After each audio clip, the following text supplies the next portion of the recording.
In between the shadows, creeping in the night, far beyond the willows, not a soul in sight. Ghosts and monsters looking for the kill.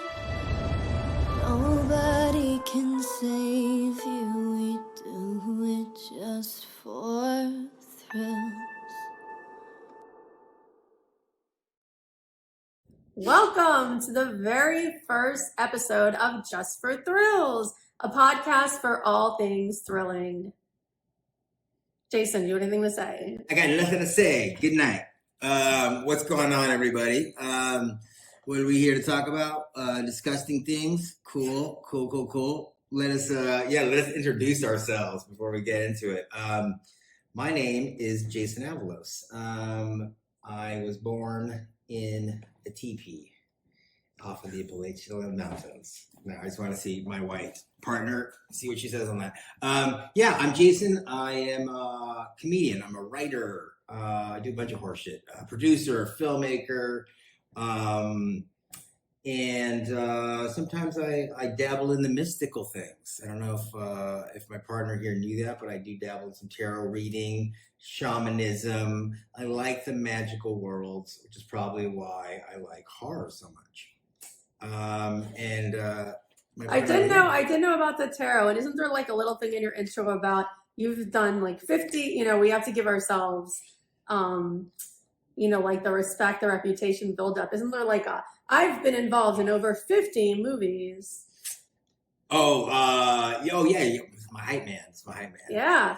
I've done. So my background is basically I've been an actor since God knows when. And then about 12 years ago, I realized that there were no parts for brown guys except for stereotypical parts. So I decided, well, that's dumb. And so I'm going to do something about that and direct some movies and write movies. I went to film school to do that. Along the way, I learned some other parts of the things that I decided I really like sound design and visual effects, animation. So I have worked in some of those other capacities. And then I've worked on crew as a script supervisor, which basically is a person who sits next to the director, and they've considered it one of the hardest jobs on set because you have to be incredibly detailed.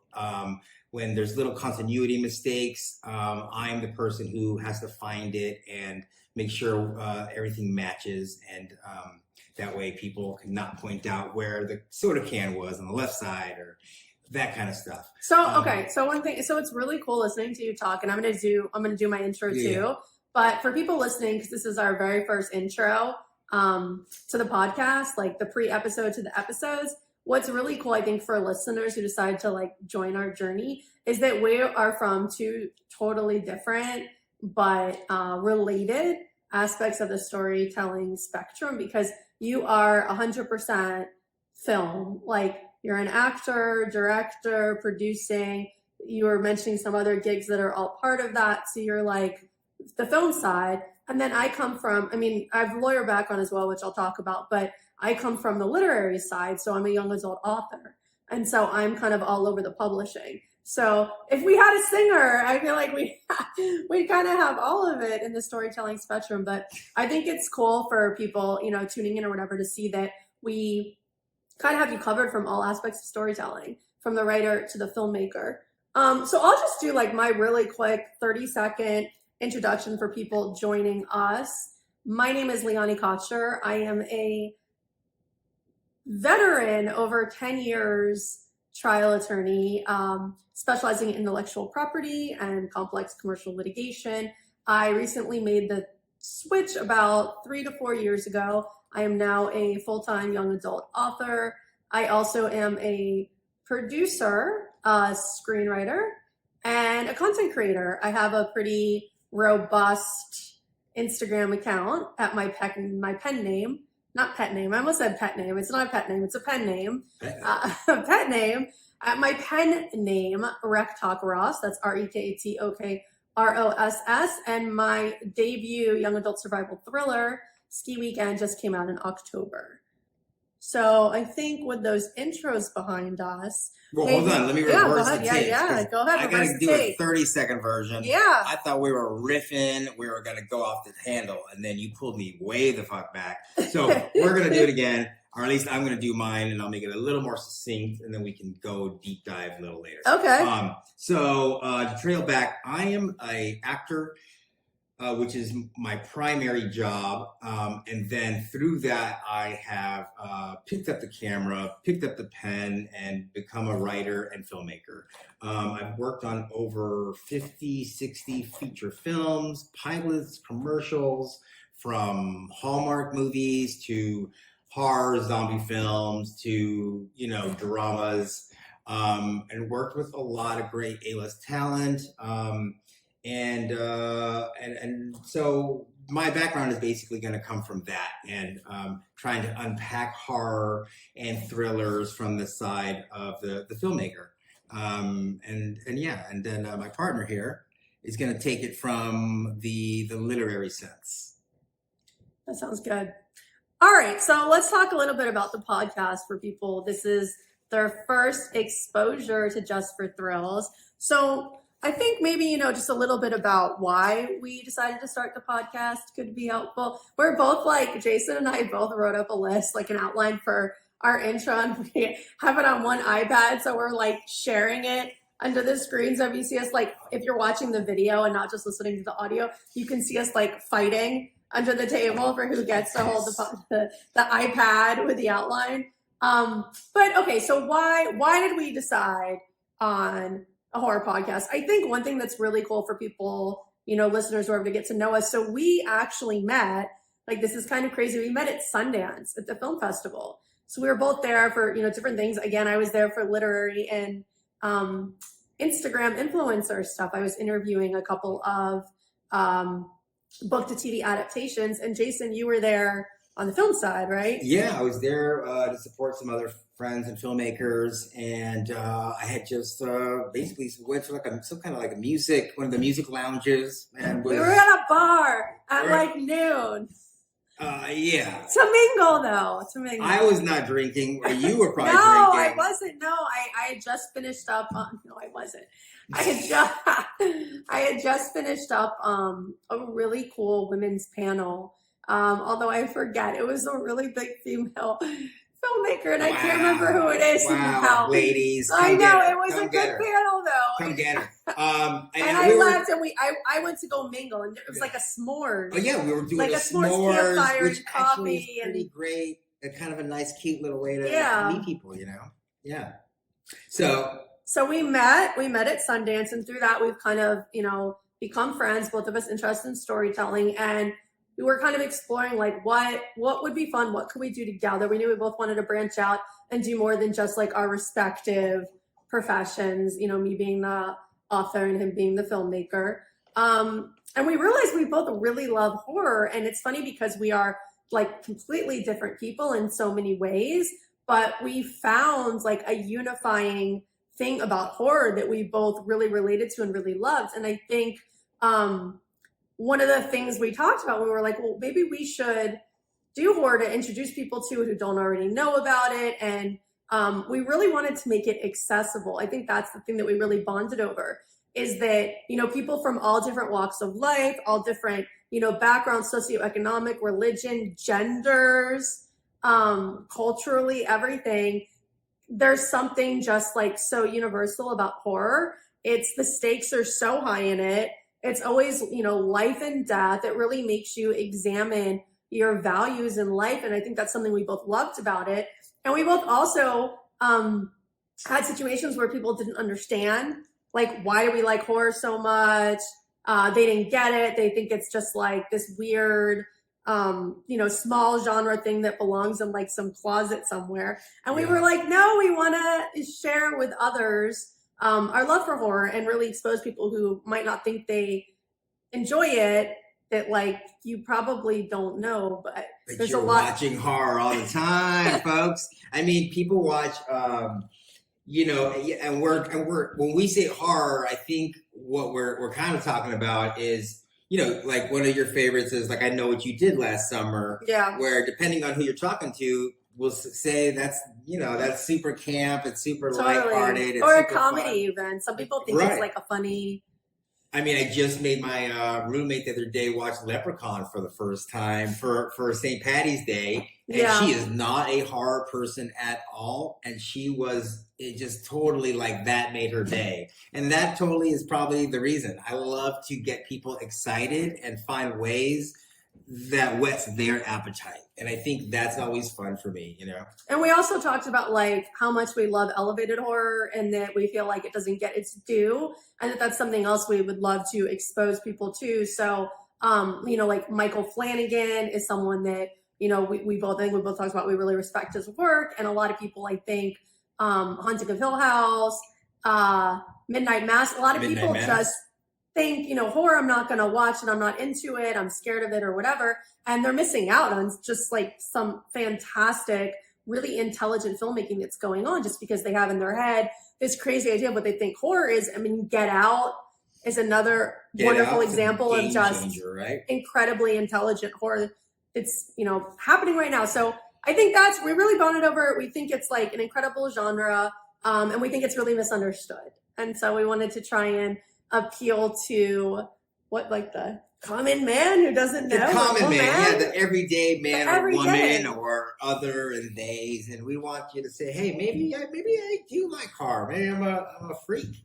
And then, Jason, what were you telling me? Because we did a lot of research too.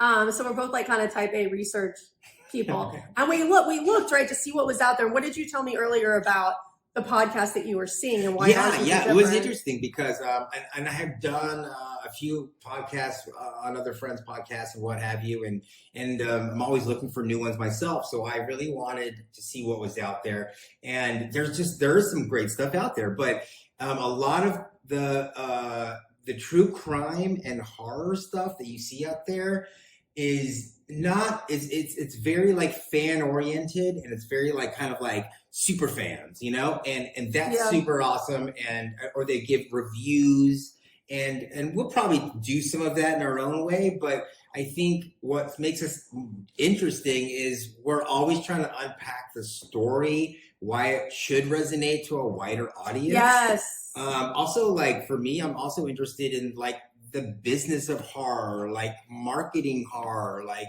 and how that works into every single person's life. If you are a content creator, for an example, like you're gonna make Halloween content. You know what I mean? Like, do you know what's out there? Like, how can you, so I do think there's room for everybody to like jump into horror, even if they don't know it. Like, and everybody almost is a content creator nowadays. So you're just doing yourself a disservice by not understanding where you could go with it.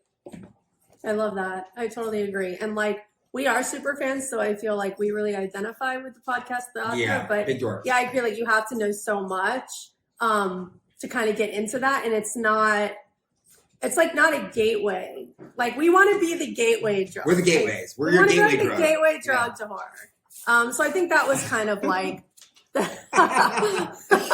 It sounds funny when you say it like that, but I think that was like the genesis of it. Like, we just love it. We want to expose people to it, and especially people that don't think that they like it.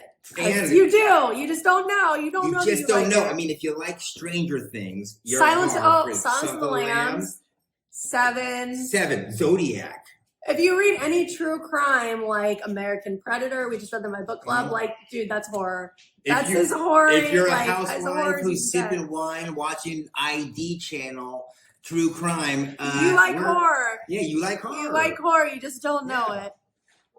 Okay, so we talked about, the genesis of it. We talked about, I think we also talked, about why we like horror. And I'm sure that's going to come up more and more in our podcast with our guests. Yeah. They're going to talk about what they love about the genre, what we like about it. And then I think what's really unique too about our podcast is that we have really a very broad definition of horror. So we consider like not just the gory splatter Texas Chainsaw, which I mean, Jason's a big fan of, and I can enjoy it. Yeah. But we have like a very broad definition. So we're going to bring you, experts and people in the industry, both, New York Times bestselling authors, pop culture celebrities, musicians, people from all different aspects of entertainment. And we're going to talk about a really broad spectrum of horror. So under that umbrella, we include true crime. We're going to include like ghost stories, urban legends. What else? Ghost stories. Did you say that? I think vampires, werewolves. I love camping gone wrong stories, survival stories. I love, I love serial killer stories. Yeah. I've been really into, we can go into like, I'm really into BIPOC and like feminist horror. There's some really great French filmmakers doing really strong femme horror that I'm into. One of them just won the Cannes Film Festival last year for her next film. And, just to show you, horror is elevated. There's art house. So for you fancy pantsers, we've got some for you. And then I was also thinking like, what is it? Mexican Gothic. I literally was just talking about this earlier today to someone. I was blanking on what it's called. That Gothic horror. Yeah. So Gothic horror, we're going to talk about horror in literature, scary books. So like Stephen King, Dean Koontz, thrillers as well. Like what I write, horror adjacent. Although my current work in progress is like a straight up thriller horror. It's kind of like Agatha Christie meets I Know You Did Last Summer. So I think we have like a very broad outlook. I think we also talked about even doing cyber crimes. Oh yeah.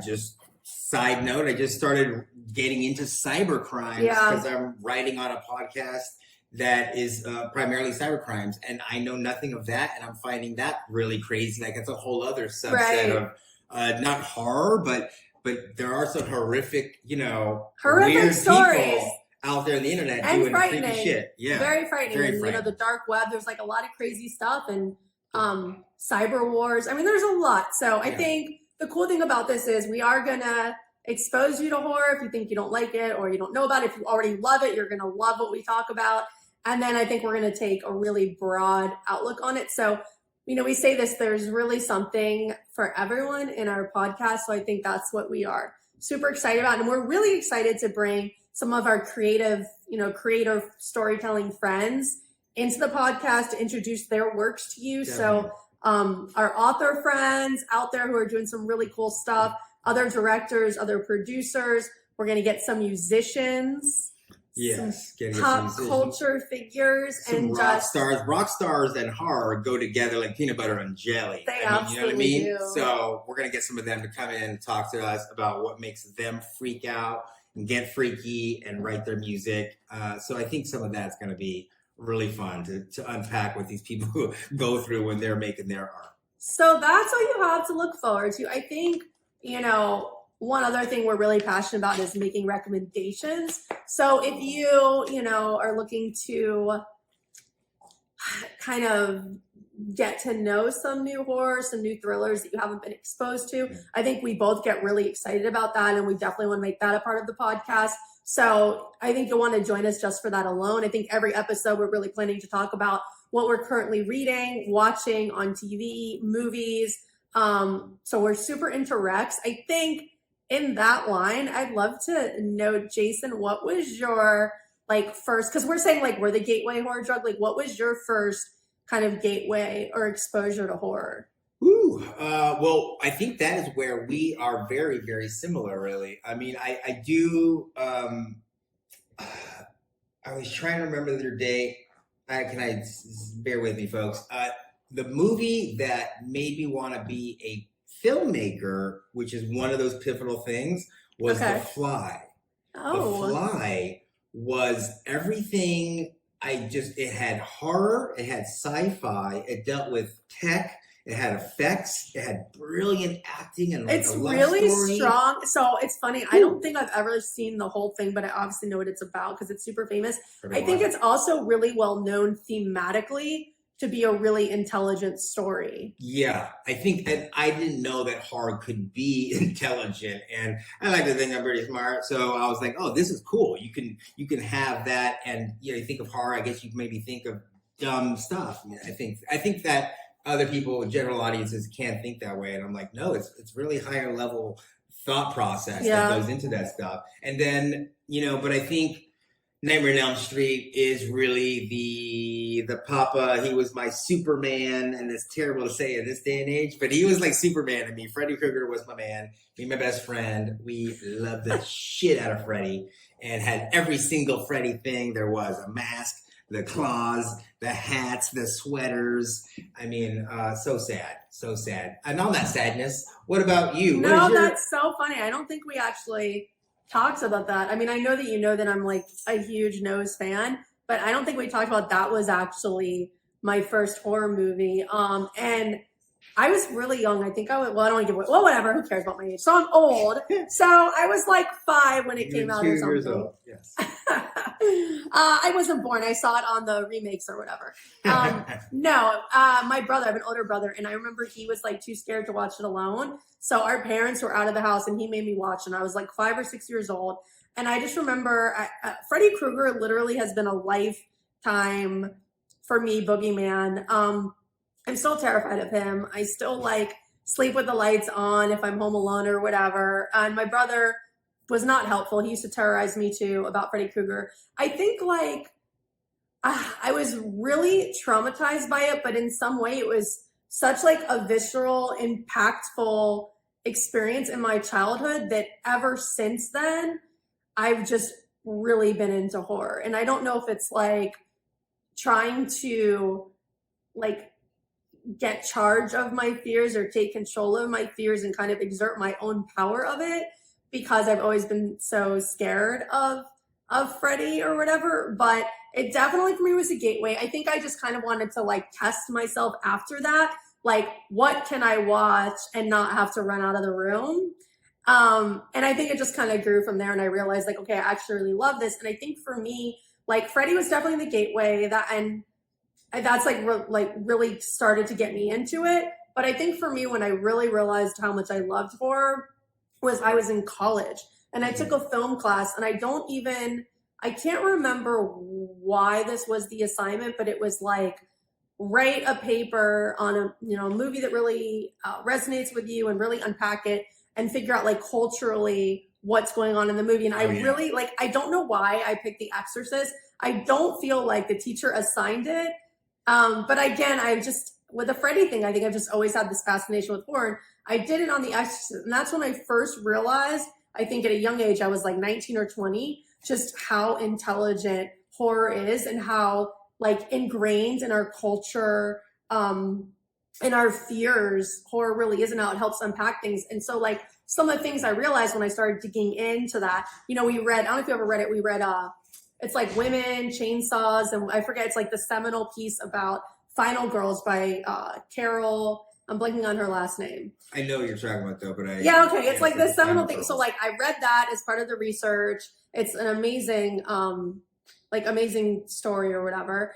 And I learned a lot about how The Exorcist is really about the family, like the nuclear family and the dynamics of the nuclear family, and like, the reason, basically like everything was kind of dying down. It was like the Reagan era and people were starting to get divorced and like families were breaking up. And so a huge part of The Exorcist was like, we got to keep the family together, because when the father leaves, it was like a divorced family. When the father leaves or whatever, then the devil comes in. And like the only one that can save you from the devil is the father. Got it. Yeah, that makes sense. That makes sense. Yeah, so it's when I first started seeing like at a higher level. No, but that's exactly, I remember like in college, I was taking a horror class, and it was amazing. They had, they asked us to do the same thing, pick a movie from one of the eras and then figure out exactly what was the reason behind that, what was going on during that time. And I realized I was good at understanding that. And then I think, looking at, what we've all been going through in this past like 2-3 years, this is why you're gonna see and already seeing like so much horror coming back. We have done this since film has ever been. We unpack our fears through films like this. And books. And books. But this is how we unpack those traumas and fears. And it's something we actually like need as a culture, because sometimes, meet cutes don't do it. Okay, so what about, so we're going to kind of wind it down because we said this was our first episode and a very quick, like 25, 30-minute intro. What about, we said we're really into Rex. Like what are you loving right now? In books, film, or TV? In horror, thriller? So many things, but I think I am very focused on like, I'm really focused on inclusive horror, and I'm really kind of plugged into like art house and like feminist horror. Those are like my three that I'm really watching the most. I think it's in a high day right now. So starting from Get Out, there's this movie called Raw by Julie Ducournau. Kind of butcher her name there. Stranger Things, also amazing. Zodiac, Mindhunter. Okay, that's a lot. Yeah, that's a lot. We're gonna have like more episodes. You don't have to put them all. Those are four. Those are four. I spread across the board, lady. All right. So for me, I already said Michael Flanagan. I think he's just amazing, and he's about to adapt one of my all-time favorite authors growing up, who's Christopher Pike. Michael Flanagan is doing The Midnight Club, so I'm so excited about that. I recently saw his Hill House, so I was kind of late to the party, but I thought it was incredible, like so phenomenal.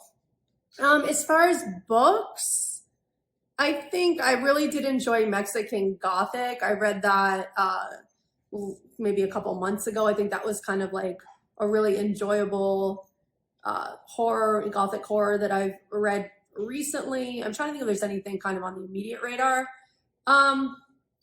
That's probably, I saw the Wrong Turn. So the most recent Wrong Turn, and I actually liked it. I was surprised. I thought it was not going to be so good because it was, have you seen it? No, but wait, you stopping me and you're going into the Wrong Turn? Okay, what you doing me, dog? Wrong Turn. I thought the new one was really good. Okay, so last thing as we wrap up, where can people find us? You can find us everywhere. You can find me on Instagram. I will put the things on the link at Instaavalos, INSTAAVALOS. Twitter, you can find me, just my name, Jason Avalos. And same thing on TikTok, Jason Avalos, and YouTube, all the same. And so I'm at Rec Talk Ross everywhere, REKTOKROSS. And then the podcast, we're going to get, this first episode is up, so you're obviously listening to it. You can get ready for the others and subscribe to our YouTube station. Also, it'll be on iTunes, Spotify. They will be coming out every other week, and we are going to start dropping them this summer. Summer's here, and we're here, and it's going to be spooky. All right. So any other final words? No. I think the only thing is community. You mentioned it, and I just want to echo it again, is that, like, we're really here to try to help and like navigate things y'all are interested in. So if there are things, feel free to send it, especially this first season. I mean, we're super open to what makes you all tick and what gets you excited and things you want to explore. So we're going to have some fun things behind the scenes, and we'll share that. But yeah, I think that's something I really want people to take away from. All right. Well, we will see you and be talking with you more come July. Yes, we'll see you in July. Don't get scared. It's just for thrills.